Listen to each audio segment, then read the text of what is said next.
What is going on, guys? This is my how to pass and excel at special operations training.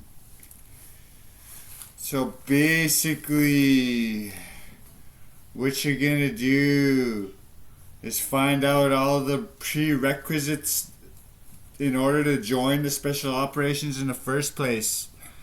If you have to work as a normal soldier in the normal army, basically what you're gonna do is you're gonna do the army training exercises over and over again until you're as good as you want to be, until you're the best.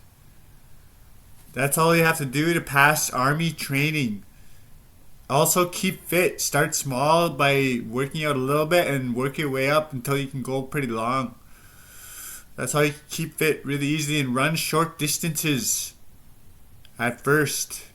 And you'll see eventually you'll be able to run longer and longer.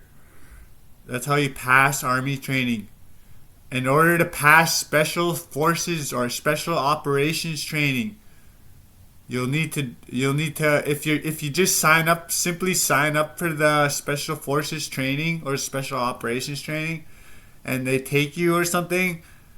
In order to pass the training, you're just going to do the special operations training exercises over and over again until you're as good as you want to be, and until you're the best. That's how you pass special operations training. Keep training more afterwards, like I said, until you're as good as you want to be. Like I said, until you're as good as you want to be. That's how you pass special operations training. Tutorial by me, Purple Crayola. That's it, guys.